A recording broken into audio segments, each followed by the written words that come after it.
Before we can watch Princess Tilly's journey to the ruins, the scene shifts to the king's city, where we see a few people outside the city walls.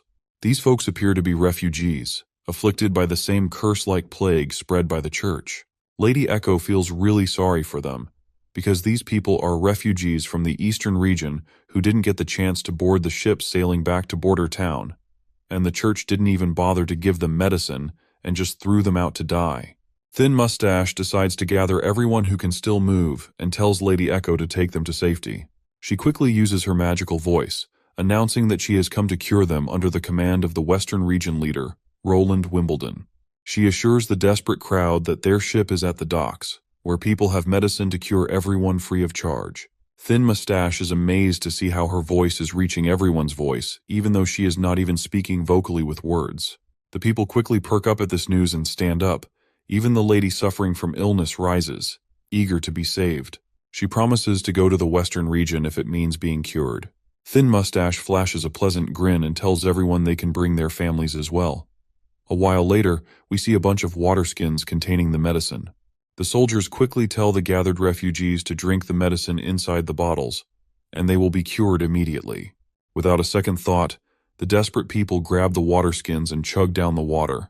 As they do, a soldier preaches that the rumor about witches spreading this plague is total bullcrap circulated by the church, which is meant to make people beg and kneel before the church.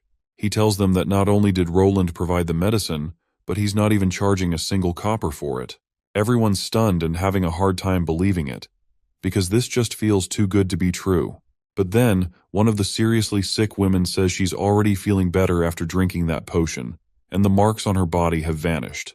The crowd goes wild with joy, and cheers fill the air as they celebrate their salvation.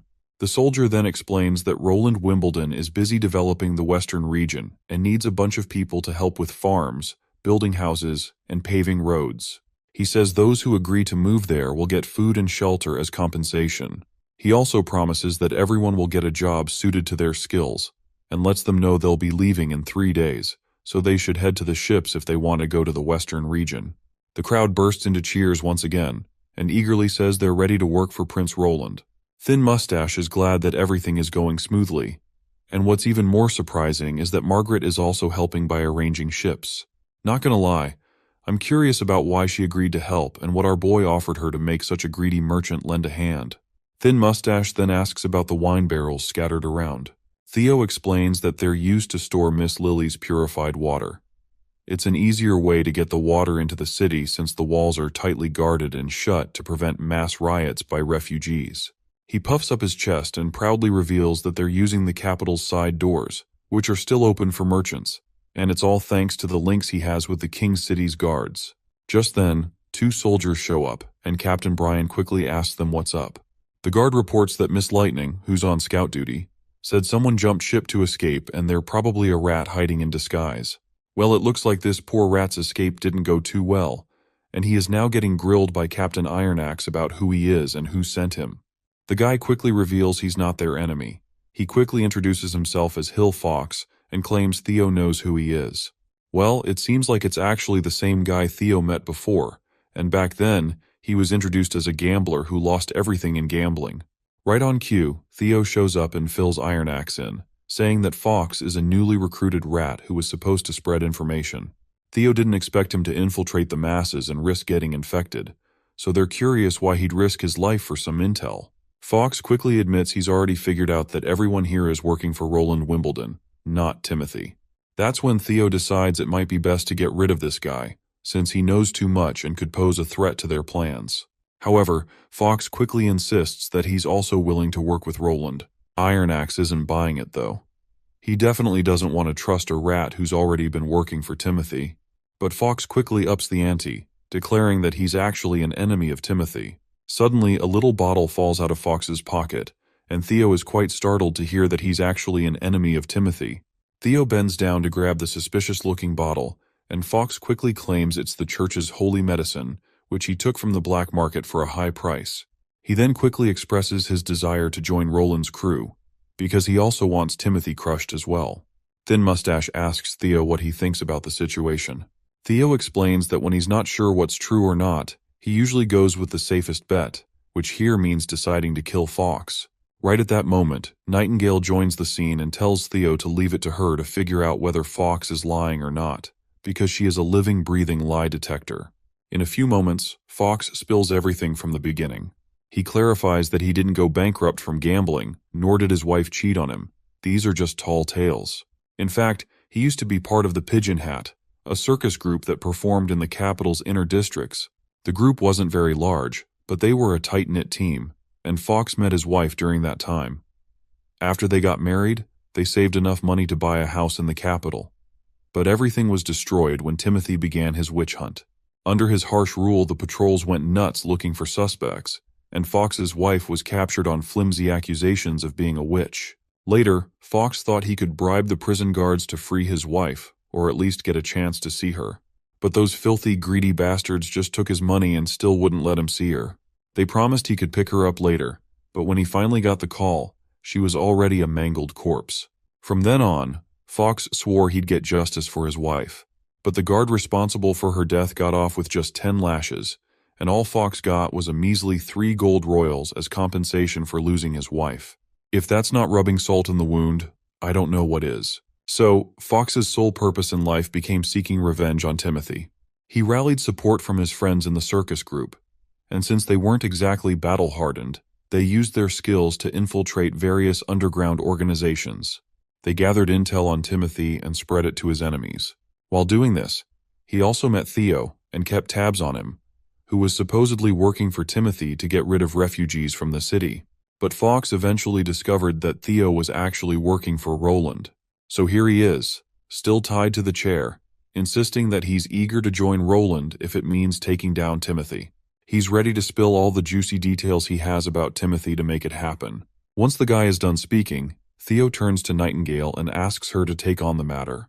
She quickly reassures him that Fox is being truthful, and there's nothing dishonest in what he's saying. However, she's not sure if he'll actually be useful to them. While Theo is still deciding whether to keep Fox around, Fox is amazed by how Prince Roland is letting witches live and saving so many refugees. He wonders if Timothy had been as kind-hearted, his wife might still be alive. Nightingale smiles, seeing that Fox isn't put off by Roland's unusual behavior. So at the end, they decide to let him join them and quickly untie his hands. Theo tells him to stick with him and help out around the city for now. Theo is back in the same hotel, where he bumps into Black Hammer again. The big guy is thrilled the medicine worked, saying that without it, these 2 fools he's holding would have been dead by now. The little girl thanks Theo for curing the plague, wondering if he's working with the church. Theo keeps his identity under wraps and claims that the medicine came from higher-ups in the royalty, and the church is just spinning stories about witches causing the plague, so he wants everyone's help here to cure all of the commoners. Black Hammer perks up at this and asks if Theo's client really let them sell the medicine. Our boy Theo confirms it and explains that his client is furious with the church for deceiving the public. He's worried that if the church keeps spreading propaganda and turning all the commoners to their side, they'll end up ruling the whole kingdom. That's why Theo's client, who is our boy Roland of course, wants to cure all the city's commoners.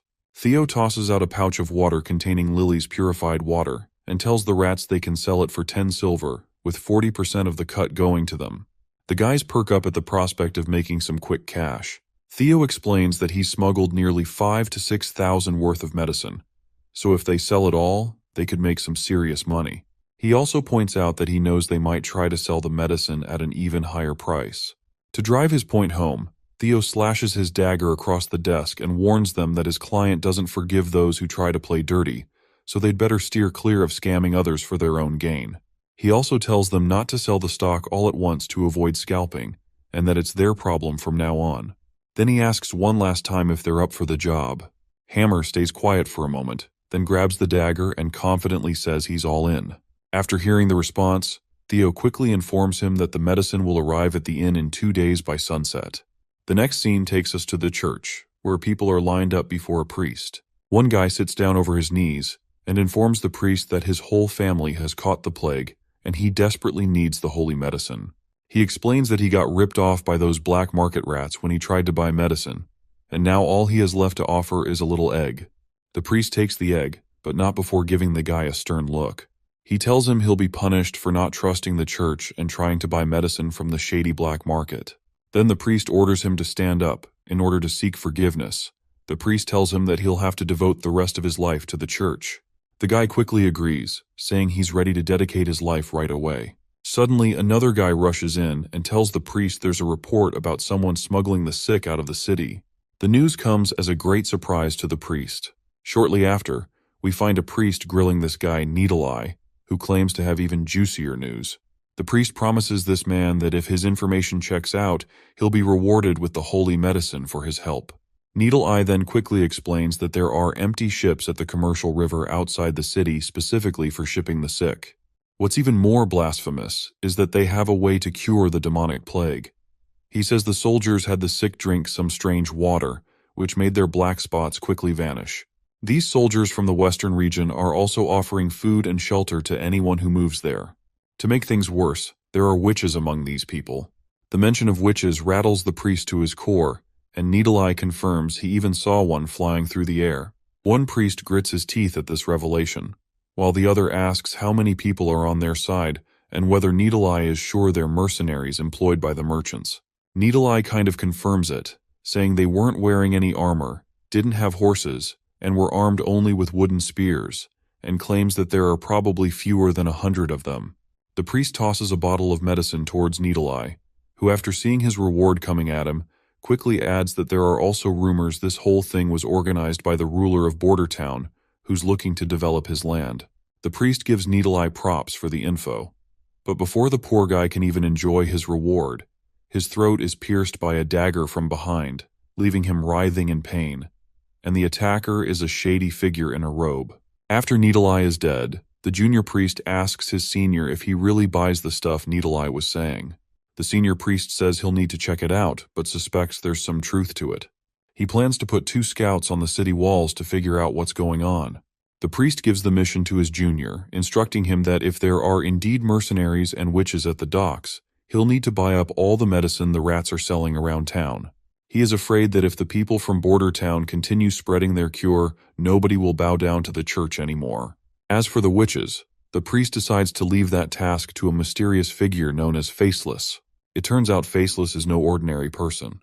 When the priest tells him to return to his true form, the old man quickly transforms into a stunningly beautiful woman, radiating the undeniable beauty and grace of a witch.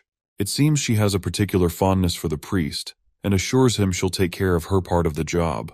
Back at the city walls, our party is doing a great job getting all the refugees out. Nightingale lets Lady Echo know that the operation has been a success so far, and everyone should be able to catch the ships by sunset. Lady Echo seems a bit distant. When Nightingale asks what's on her mind, she says she's just in awe. She explains that before she was sold to the capital, she went through a lot of hardships. She thought people in Grey Castle were especially cruel because she came from the deserts, but she's realizing that they're not so different from the people in Iron Sand City. In response, Nightingale reminds her that there are good people too, and points to Roland Wimbledon as a shining example. Sister Echo then asks if Nightingale really thinks the prince can change things. She believes it doesn't matter if people come from the mainland, the deserts, or if they're witches. She just wants everyone to live freely and happily. Nightingale gives her a reassuring smile and says she hopes the prince's strange inventions and weird weapons will make a difference. Lady Echo jokes about how much Nightingale trusts him, but Nightingale just smiles back. Echo shares her own faith in the prince and looks forward to seeing the southern region in peace once again. Meanwhile, Iron Axe is up on the wall. While keeping a close watch upon everyone, he can't help but notices that the rat organization is getting ready to surround them. Theo explains that this was to be expected from the start, as these underground rats are pretty lowlifes, who are not known for keeping secrets to themselves. He's sure they're keeping an eye on them under orders from someone higher up. Iron Axe just shrugs off the concern, saying he doesn't care about any random spies in their camps, but just doesn't want their medicine sales to drop. Theo reassures him that he's keeping a close eye on his crew handling the drug sales, so he won't be around to say goodbye as they head off to the border town. Captain Iron Axe gives a sweet smile and says not to worry.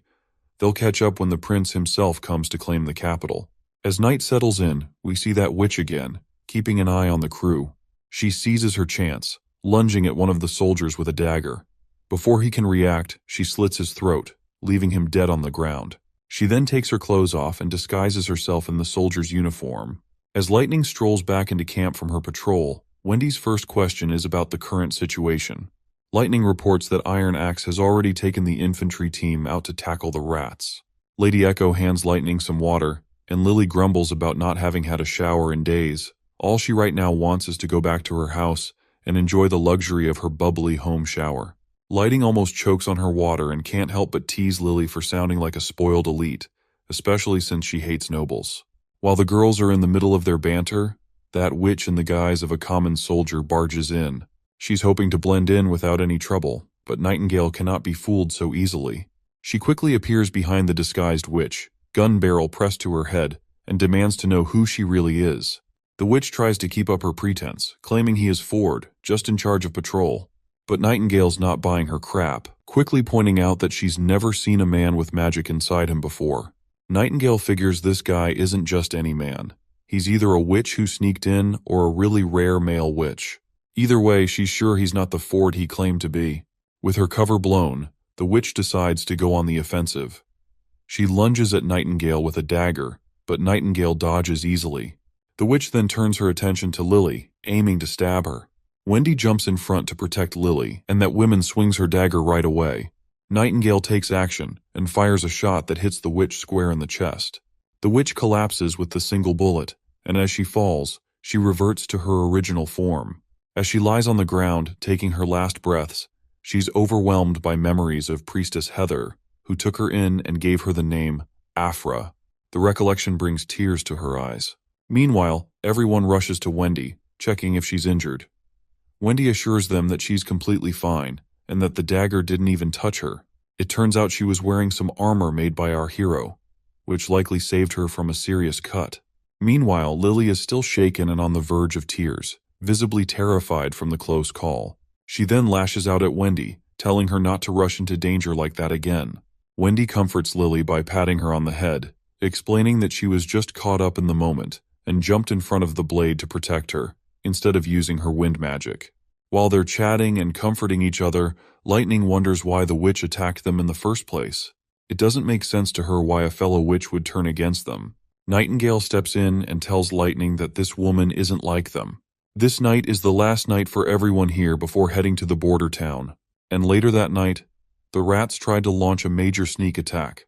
It was anticipated, and in the end, our first army had 1 soldier killed and 4 wounded in the aftermath. The muskets kept firing, and the battle ended without close combat. The rats scattered into the night, and with our party's journey due the next morning, there was no need to pursue them. The 4 wounded soldiers received first aid from Lily, and their bleeding was stopped. They also found the soldier who died at the hands of the witch in a field.